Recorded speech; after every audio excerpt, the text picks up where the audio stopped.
Hey guys, it's Metal3 coming back at you with another raid review. I'm not going to bother you with a long intro, let's just jump right into it.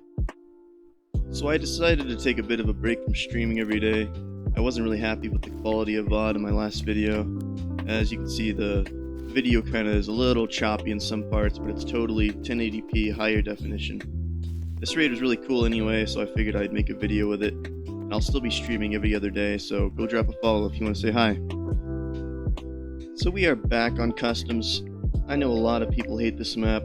I'm pretty sure all the super annoying quests leave a sour taste in people's mouth.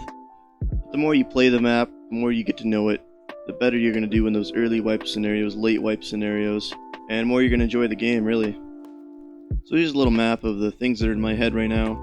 I spawned in the red circle, the little red arrow is my direction, and those other big blue circles to the left and above me are common spawns that you should be looking out for when you spawn on this side of the map.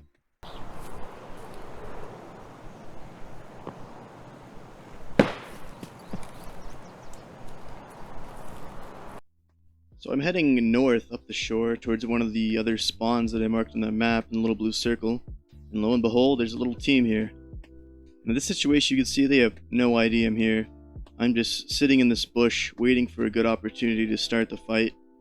So many new players and some experienced players just start blasting away the moment they see another player, and that's often a massive mistake. As you can see here, my little patience really pays off for me.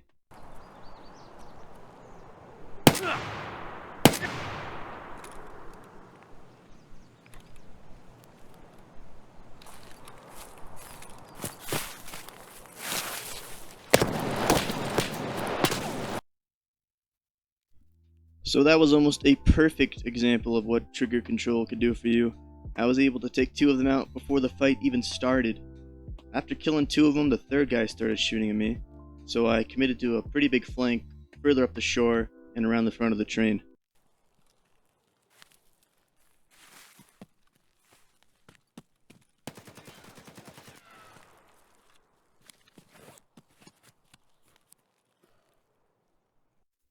So these guys ended up not being super kitted, but they did have some pretty good guns and ammo that they could have really put up a good fight with the exception of this poor guy, who thought he could install his pistol grip onto his gun in the middle of the raid. That was about as funny as it was said.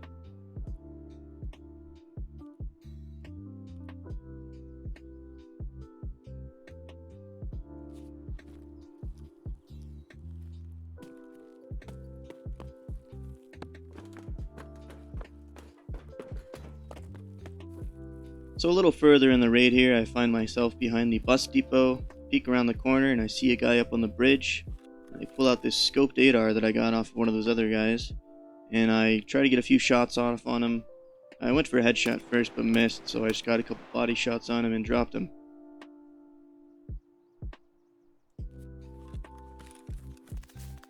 I go for another long flank here. I really don't like being in the same spot that I just fired from, so I decided to move up and approach the bridge from a different angle, just in case he had a friend or two.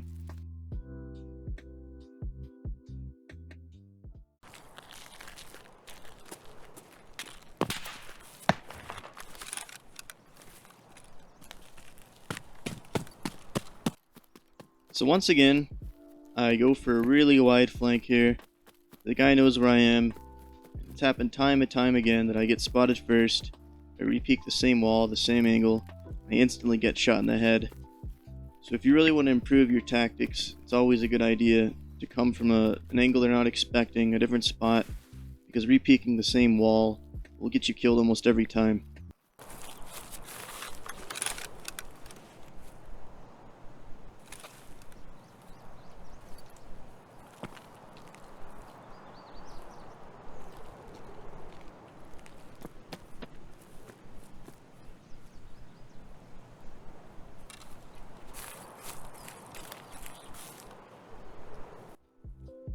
And there we saw the consequence of maybe too much trigger control. I saw the guy's head and torso for a good 2 seconds there. I could have definitely taken some shots at him, but I am using a 7.62 AK, which has a lot of recoil. I think this AK has like 90 recoil. I'm using good ammo, but I wasn't totally confident that I could start shooting at him and drop him before he was able to return fire.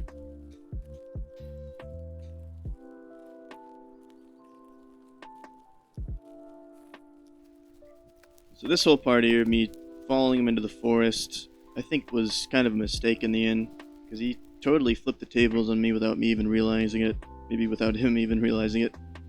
At this point, I'm just going to the forest. I think he's somewhere up here. I saw his back a minute ago, but he could totally just be sitting in a bush, listening out, waiting for me, and I could walk into an ambush at any second. So I really should have just headed back to his friend's body immediately from here, and waited him out over there, and we'll see that ends up kind of being what I do anyway. But this whole part definitely could have gotten me killed. Trudging into unknown territory with an enemy probably sitting in a bush.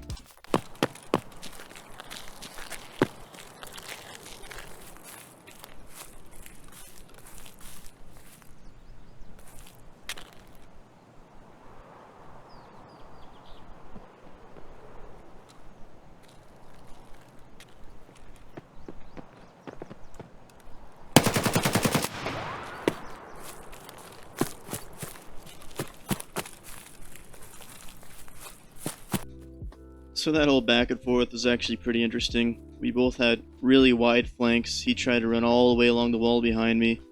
I cut through the forest in front of him. I fell him a little bit, and I fell back to where I originally saw him. He came back to his buddy's body, and we pretty much totally swapped places. And as you can see here, he was actually using a thermal. So I outplayed his optic pretty well, unintentionally. But just sitting back where he was originally, waiting around a truck for him to come get his buddy's stuff, because I guess he assumed I ran off or something. But it ended up being the best play, because he ran right up to his buddy, tried to get his stuff, and I shot him in the back.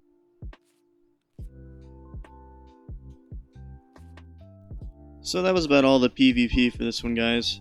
I thought it had some really cool fights that showed key examples of strategies to use in your fights, like trigger control and flanking. And I'll definitely be fiddling with my settings a little more. The video is still a little choppy. I know I can get it buttery smooth. I'm still streaming about every other day on Twitch when I'm not recording or editing. So I'll leave the link in the description. It would be great if you can leave a follow or come by and say hi. Thanks for watching, and I'll catch you all in the next one.